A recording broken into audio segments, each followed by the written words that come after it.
Hey everyone, this is DZ Maven here, and it's time for another Gunpla review. And today it's time to finally take a look at one of the most anticipated kits of 2017, the Master Grade ZZ Gundam. And here it is. It is all put together for you here on display, so you can take a look at it. Let me get that spinning around. So this was actually a pretty fun build, I would say here. I pretty much enjoyed the build. Now, if you saw my unboxing video, I talked about some of the interesting things about this kit here. So let me just talk about the visuals here. Visually, this kit is pretty fantastic looking out of the box here, I'd say. If you want to just build it straight out of the box and leave it that way, it looks good. You can just leave it that way. If you want to take it a step further, like what I did here, it'll still look good. I've gone ahead and put the water slide decals on my kit here and top coated it with a matte coat. I did use the metallic premium decals here. Seems to be getting a little bit of a wobble there as he's spinning around. Straighten up. I did use it. Yeah, I did use the metallic premium decals that came with this kit here just to see what it would look like, and I think they still look pretty good on the kit. I think, as I mentioned before, you don't get equivalent metallic decals for everything on this kit here. Like, you don't get metallic decals for the decals on the wings here or for the beam rifle here, so you still got to use the normal decals for those, but I think it still looks okay here. There's a little bit of visual discrepancy there, but it's not really a big deal here. So let me actually stop him right there here. So overall, this kit looks pretty good here. I do have the original Master Grade ZZ Gundam here too for comparison here.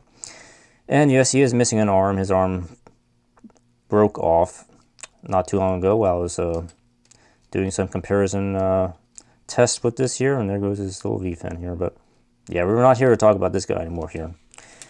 His replacement is here now. It's this guy here. So, but first, before we get to him, let's talk about core fighters here. You do get 2 core fighters with this kit here. Here is one of them right here.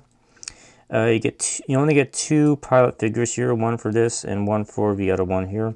The one I have in here, let me pull the landing gear off here.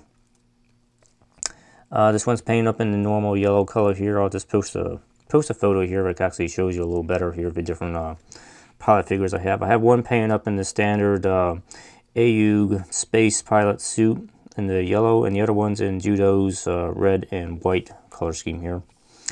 Back to the core fighters here, you do get these clear landing gears for the core fighters here, as I mentioned before. I'm not really a big fan of these, but they look okay. I mean, they're okay. They do the job here. So we're at the core fighter here. It's transforming core fighter. It's pretty simple here. It just kind of slide these things together, put these little fins in. These fins are a little loose, by the way. They kind of slide in a little bit sometimes, but they have it out. You just kind of gotta pay attention to that here. Slide out, this slides down, and that slides up. That's pretty much all you gotta do. But there is a rotating cockpit in here too. Let me try and show you that and pull this back out again. The cockpit will rotate around. There's a little tab right here. Just want to move it up like so. So the pilot figure will now be sitting up inside the cockpit there. You can see right there. So that'll be for transformation really when it's inside the Gundam here. But core fighter is pretty nice. It's a little bit smaller than the old core fighter on the old Master Grade, so it works out pretty nicely here. The little red details on the inside here, you will have to paint that in though if you want that, because this just comes in white plastic though. All right, so getting on to Master Grade ZZ Gundam here itself here. Now, there is quite a lot to talk about on this kit. There's really just so much to cover on this thing. So what I'm probably going to do is I'm probably just going to break this review up into 2 parts here. We're going to talk about the Gundam itself and articulation and extras here, and I'll probably talk about the transformation and the various forms of it in the next part of the video here, which I'll probably do after this. But taking a nice close look at here, you do have those silver-plated parts here. They look pretty interesting here. I don't know if I love them, but I do kind of like them. I think they're interesting. It's an interesting look, but I probably would have been, I would have been okay if they were just gray parts really, but I think they're just okay looking in my opinion here. So But it's an interesting little detail here, so I don't really mind it too much here. Articulation, getting into the head here. There's a big joint in the neck here, but I'll enable it to like look down really easily here, and it'll let the head rotate around pretty well here. You can look up about that much here. It doesn't look up as much as I would like it to, but I mean, that's about the best you're going to get here. Inside the eyes here, it's kind of hard to see because I painted these eyes and I did not use the stickers here, but there are some cutouts for the eyes on here, and there's a clear piece that kind of sticks through the eyes here. So you don't see that on too many Master Grades here, but it's kind of interesting that they did that on here. So now on the torso here, there is some new articulation on the torso here compared to the old Master Grade, which is basically just a brick in here. There is some side-to-side motion in the torso now. You can do a little bit of a bend right there. And there is an ab crunch bend like that. It's kind of weird. It kind of just unhooks in the back and just kind of leans forward. It's more like a lean forward instead of an ab crunch, but you do get a little bit there. Now there is a little bit of a waist movement here. A little bit. You can get a little bit there. The only thing is it does shove the skirt armors out of the way here, so it's kind of... It just looks a little weird when it does that. So it shoves the skirt armor out of the way when you do that. Anyway, moving on to the arms here. I do want to talk a little bit about the shoulders here. There's a lot of interesting stuff going on inside the shoulders here. First off, there's this little hatch here. This is really going to be for the full armor parts for this Gundam. So, I mean, there are little things on here. Like the arm will slide out from the torso a little bit like that. There is no clavicle joint in here. Well, there is a little bit when you pull it out like so. But I think this is really more for having that full armor piece fit around the torso, because I think that's a space for that to fit around it right there here. So again, I think that's for the full armor Gundam part there, more so than an actual clavicle joint. But little piece here, this top piece will move up and out around like so here, like that. Inside the shoulder here can move up like that. This upper part is connected to this, so this will move along with the arm here, so it'll kind of get out of the way pretty nicely like that here. The arm can rotate right there, and there is a full, pretty much a really good elbow bend right there out of the wrist here. Now the one area of this where this kit, they really have not improved this from the old Master Grade, is the problem with bending the shoulder back. You still can't really bend the shoulder back on this here, because this piece kind of gets in the way of the backpack here. So you can bend this down and kind of flip it around in a weird way, and then you can kind of bend it around, but it looks kind of weird this way. But it's really the only way I can get the arm to lift up is by doing that. So, but I mean, compared to the old Master Grade in which you really couldn't do that, I guess this is an improvement. I guess it's just still kind of hard to get it to look right when it had its arm outstretched here. So you have to kind of have it like that. So that's really the only way you can do that. Now moving on to the arm here, you do have the wing shields here. They can flip up and around. They can kind of fold up like so here. Let me get that piece down. They can fold up like that if you need to. Have them a little bit more out of the way if you want. And then you can rotate around here.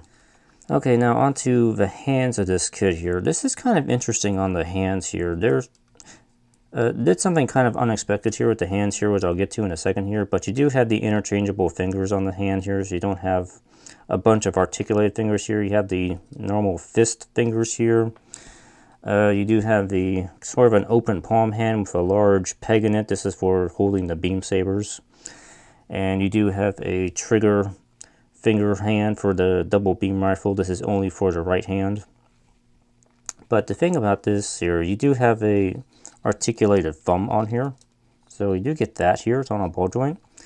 But the other interesting thing here is that there really is no wrist joint in this kit here. And this is something that's actually pretty typical on most Master Grades today. There's usually an extra joint inside the wrist here that will enable the wrist to move around like this. On this kit, there is no wrist joint. It's just this. All it can do is this. So it can only rotate around like this here. It's basically just a peg and socket in here. Let me pull this out a little bit here so I can show you. Yeah, so you can see right there, it's just a peg and socket here. There's no wrist joint in here. So It does give the hand a little bit more stability. The problem is that it makes it a lot harder to pose with the weapons when it's like that here. So it's a weird sort of give and take right there. I'm not really sure if I like it that much because it does make posing with the weapons a lot harder to do here. So especially with the double beam rifle, it kind of helps to have a little bit of a wrist movement to get the beam rifle positioned correctly. It's just like one less area of articulation to get the beam rifle in the position you want it to be here. So not really sure if I like that too much here. So all right, so moving on down the kit here, the cockpit hatch will open up here a little bit like so. Here you can kind of see the other core fighter is in there. If I can get it in the light, really hard to, yeah, like that. And just gonna close that back up again. Skirt armor can move up and out of the way like so. You do have to kind of pull it out a little bit in order to get to move out of the way properly. These side skirts, you can flip up here. They got a little fin on them and moves around. It's really more for transformation. Moving on down to the leg here. There's a rotation joint here at the upper leg right there. It can bend forward, kick forward about that much if I can get the skirt armor out of the way here. Let me try. Here, maybe you can bend forward about that far here. Bend back, well, about as far as I can before it runs into the backpack here. So, knee joint, there is a really good knee joint on this kit here. So you can get just it's actually just a little bit over 90 degrees here, which is a big improvement over the old Master Grade kit, which didn't even do a 90-degree joint in the leg. Little piece here will move a little bit, not too much. And down at the foot here, have some side-to-side movement on the foot here. I'll bend back about that far, can bend forward, get that out of the way here, bend forward about that much here. And it can rotate a little bit if you need to, like so here. So overall, the articulation is pretty decent here. Let me fix this here a little bit here. On the backpack here, there's really not much on the backpack that articulates here. You got the little wings here. These little fins will move a little bit here, and missile pods will open up on the back here as well here, and the beam saber holders here, they can rotate around like that here. And there's also a ball joint inside of here for the actual holder here.